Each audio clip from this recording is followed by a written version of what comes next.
자, 첫 번째 문제 봅니다. 가 전투에 대한 설명으로 옳은 것은 이라는 문제가 나왔어요. 이곳은 부산 해운대에 있는 애국지사 강근호길입니다. 그는 1920년 10월에 백운평, 어랑촌, 고동화 등지에서 일본군에 맞서 싸운 가 당시 북로 군정서 중대장으로 활약하였습니다.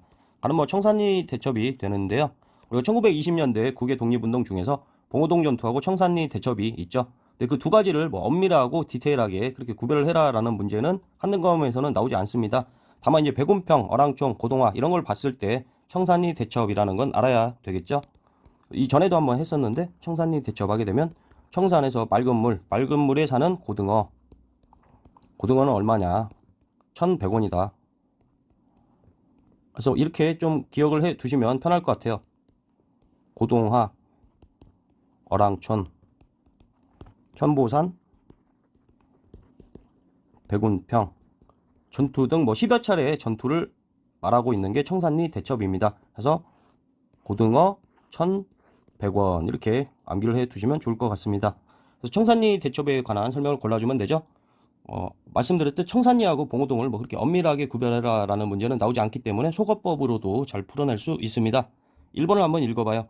중국 호로군과 협력하여 진행되었다. 우리 1931년에 만주사변이 있고 1932년에 이제 괴뢰국인 만주국이 세워지죠. 그래서 1930년대 초에는 우리 한중 합작 형태의 대일 항전이 나오게 됩니다. 중국 호로군과 협력하여 진행되었다 하게 되면 한국 독립군하고 호로군이 협력해서 했던 전투인 쌍대사동 이렇게 외워야죠. 쌍성보, 대전자령, 사도하자, 동경성 이런 전투들이 있는데요. 엄청나게 반복되는 내용입니다. 2번 미국 전략정보국 OSS의 지원을 받았다 하게 되면 한국광복군에 대한 설명이죠.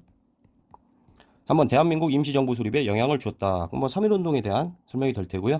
4번 조국 광복회의 지원 아래 유격전으로 전개되었다. 보천보 전투에 대한 내용입니다. 김일성이 여기에 참여했다라고 알려져 있고요. 이것도 1930년대가 되죠. 1937년인데 조국 광복회라는 단어하고 보천보 전투 기억해 둡니다. 5번 대한독립군, 대한국민군 등이 연합하여 참여하였다. 이게 5번이 옳은 설명이 되죠. 각각의 군대를 그렇게까지 중요하게 외워둘 필요까지는 없는 것 같고요. 뭉뚱그려가지고 봉오동 전투, 청산리 전투 이렇게 크게 뭉뚱그려서 외워주면 되겠습니다. 다음 문제 보죠. 자, 문제 읽어봅니다. 밑줄근 이 사건이 일어난 시기를 연표해서 옳게 고른 것은 얼마 전 연길 일대에서 일어난 조선인 학살 사건 소식을 들었는가? 이 사건을 취재하던 장덕준이라는 신문 기자도 희생되었다던데 청산리 전투 패배로 일본군의 만행이 극에 달하고 있군이라고 하고 있어요. 우리 전에 외웠던 거 1920년대 국외 독립운동의 흐름에 대해서 다시 한번 또 복습을 해봐요. 봉오동 전투가 있고 청산리 대첩이 있죠. 이 이후에 간도 참변이 일어나게 되고 자유시 참변이 일어나게 됩니다. 이후에 이제 통합 노력이 있게 되죠. 3부 해가지고 참정신 외워주고 가운데 이제 미스야 협정이 있죠. 미스야 협정은 연도를 외워주자. 1925년이 되고요. 다음에 이제 이 단체로 혁신의회하고 국민부로 통합이 되죠. 혁신의회 하게 되면 북만주 쪽이 되고 국민부는 남만주 쪽이 됩니다. 두 문자로 봉청간자, 참정신, 이혁국 이렇게 외워주면 돼요. 보니까 이제 청산리 전투 패배로 일본군의 만행이 극에 달하고 있군이라고 지시문에서 전해져 있죠. 간도 참변이 되겠습니다. 간도 참변이 일어난 거 3.1운동 이후에 이게 이제 1920년부터 쭉 이어진 거죠. 미스야 협정 25년 이게 좀 어떤 지점이 되니까 연도를 외워야 된다고 했어요. 정답이야 나가 되겠죠. 간단한 문제입니다. 다음 문제 보죠. 자, 다음 문제 봅니다. 다음 법령이 제정된 이후에 볼 수 있는 사회 모습으로 옳은 것은 이라는 문제네요. 호적법의 적용을 받지 않는 연령 17세 이상 제국 시민인 남자로서 육군 병역에 복무하기를 지원하는 자는 해서 지원이란 단어가 나왔습니다. 지원하면 뭐예요? 지원병제 해가지고 1938년에 있던 내용입니다. 지원병으로 이제 시작을 해가지고 이후에는 국가총동원법이 제정이 되고요. 이것도 이제 1938년이 되고요. 이 이후에 이제 하나하나 징용령이 내려지게 되고 징용령은 이제 군인이 아니라 강제 노동이 되죠. 그리고 학도 지원병제 학생들까지 지원을 받는다. 그 이후에는 이제 징병제 해서 강제로 이제 징병이 되는 거죠. 징병제하고 정신대 근무령이 내려지게 됩니다. 이게 이제 44년 해가지고 이 흐름은 하나하나 이치적으로 생각해 보면 처음에 지원병제 원하는 사람만 군인으로 쓴다라고 했다가 징용령 강제로 노동에 참여시켰다가 군인이 모자라니까 학생들까지 쓰다가 전체 징병제를 쓰고 정신대 44년에서 이치적으로 뭐 가만히 생각해 보면 그렇게 선후가 헷갈릴 문제는 아니죠. 그래서 30년대 후반부터 이런 흐름이 이어지게 되는데요. 선지에서 한번 이유를 물어보고 있으니까 선지를 한번 읽어봅니다. 1번 신간회 간부로 활동하는 변호사. 신간회 하게 되면 1927년이 되죠. 1931년까지 신간회가 존재하게 되고요. 이번 원산 총파업 하게 되면 1929년이죠. 회사 이름 라이징 선. 3번 부민관에 폭탄을 설치하는 대한애국청년단원. 이것도 반복되는 선지인데요. 특히나 한능검에서 좀 잘 나옵니다. 부민관에 폭탄을 설치했다. 1945년에 해당하는 내용으로 이 선지 그대로 외워주는 게 좋습니다. 3번이 정답이고요. 4번 잡지 어린이 창간호를 준비하는 천도교 소년회원 하면 1923년이죠. 20년대 이렇게 외워도 좋습니다. 5번 조선물산 장려회 발기인대회에 참여하는 기업인 하게 되면 1920년이 되죠. 20년대 이제 관세령이 철폐가 되고 회사령도 철폐가 돼서 허가제가 신고제로 바뀐 이후에 조선물산 장려 운동이 일어나게 되죠. 그래서 뭐 나머지를 소거법으로 해도 풀 수 있는 정도의 문제고요. 하지만 3번은 계속 반복되는 선지이기 때문에 선지 그대로 외워주는 게 좋겠습니다. 부민관에 폭탄을 설치했다 한다면 맨 마지막 1945년에 해당합니다. 다음 문제 보죠.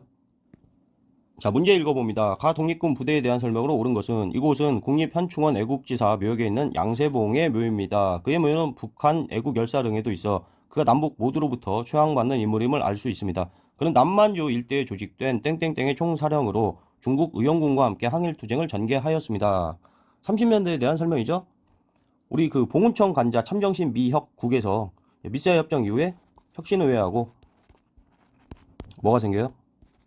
국민부가 생기죠. 이게 이제 북만주 쪽이라고 했고 이게 이제 남만주 쪽이라고 했죠. 이게 이제 20년대까지의 흐름이 되는데요. 20년대 이제 마지막 쪽 흐름이죠. 참정신 미혁국 이렇게 우리가 외우고 있는데요. 30년대에 들어가게 되면 만주사변이 일어나요. 만주사변은 1931년이고 그래서 괴뢰국이 세워지죠. 만주국이 세워지게 되고 이게 1932년이고 그러다 보니까 여기에 대한 반작용으로 한중 합작으로 대일항전이 전개가 되게 됩니다. 하다 보니까 우리 군대부터 쓰자면 한국 독립군하고 호로군이 합작을 해서 쌍대사동이라고 했죠. 쌍성보, 대전자령, 사도하자, 동경성 전투가 있게 되고요. 그 다음에 조선혁명군은 중국의 의용군하고 합세를 하게 돼가지고 영릉과 흥경성 전투 등을 하게 됩니다. 여기서 이제 혁신의회 쪽에서 만들어진 게 한국 독립군이 되고요. 북만주 쪽이 되죠. 이 아래 있는 국민부 쪽에서 이어진 게 만들어진 게 조선혁명군이 됩니다. 해서 이제 남만주 쪽이 되는 거예요. 그래서 30년대 초에는 중국과 이렇게 해서 합작을 했다. 지금 우리 제시문에 나온 건 뭐예요? 남만주 일대에서 조직된 하니까 조선혁명군이 되죠. 인물은 누구냐? 여기는 양세봉이 되고 위쪽 한국 독립군 쪽은 이제 지청천이 되죠. 근데 뭐 양세봉까지를 모르더라도 지역만 알고 있어도 지금 남만주라고도 하고 의용군이란 것도 던져주고 하고 있기 때문에 이 아래쪽 조선혁명군과 의용군이 같이 했었던 전투 영릉과 흥경성 여기까지를 세트로 이렇게 알고 있으면 되겠습니다. 그래서 뭐 1번에 그냥 답이 써있죠. 영릉과 전투에서 승리하였다. 그래서 이 내용들은 이 맨 마지막에 있는 이 내용은 계속 반복도가 엄청나게 높은 완전 A급 선지입니다. 그래서 북만주 쪽에 그리고 남만주 쪽에 이 양 지역을 구별할 수 있어야겠어요. 뭐 계속 읽어봅니다. 정답이 1번인데 2번 중광단을 중심으로 조직되었다 하면은 북로군정서군이 되고요. 3번 자유시 참변 이후에 세력이 약화되었다 라고 한다면 1920년대 독립군들이 되겠죠. 뭐 1921년에 이제 자유시 참변이 있게 되는데요. 봉오동 전투하고 청산리 전투를 승리를 하니까 간도 참변이 있게 되죠. 간도 참변을 이제 피해 가지고 소련 국경에 근처에 밀산이라는 지역이 있어요. 거기에 집결을 해서 대한독립군단을 만들고 그게 1920년 말이 되는데 그래서 자유시에 이제 집결을 했다가 자유시 참변이 일어나게 되죠. 그래서 1920년대 초반에 독립군 부대들에 대한 설명이 되겠습니다. 4번 조선혁명 간부 학교를 세워 군사력을 강화하였다라고 한다면 의열단에 대한 흐름이 되죠. 5번 영국군의 요청으로 인도 미얀마 전선에 투입되었다. 그러면 한국 광복군에 대한 설명입니다. 이거 뭐 5번도 계속 반복되는 정도의 선지입니다. 다음 문제 보죠.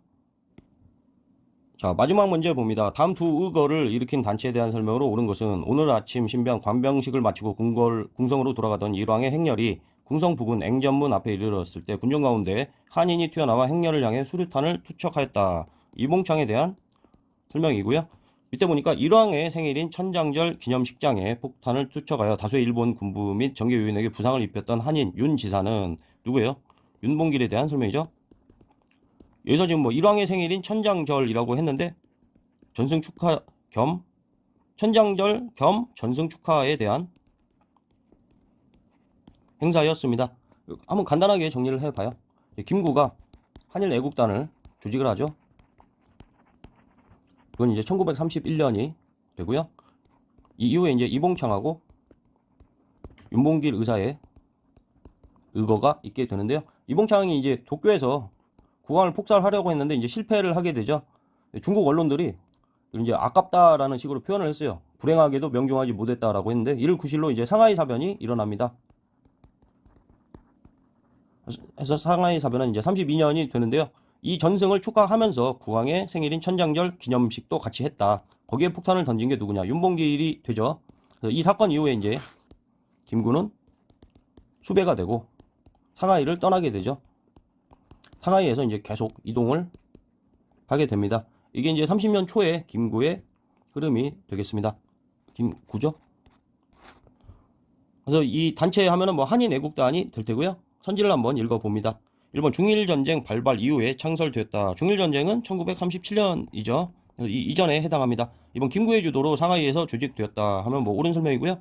3번 조선혁명선언을 활동 지침으로 하였다. 그럼 뭐 의열단에 대한 설명이죠. 의열단은 1919년에 만들어졌고 조선혁명선언은 신채호가 썼습니다. 1923년인데 그까지는 연도를 물어보지는 않고요.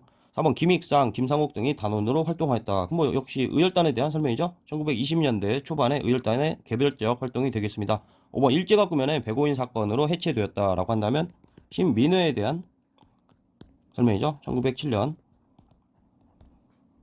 여기까지 하겠습니다.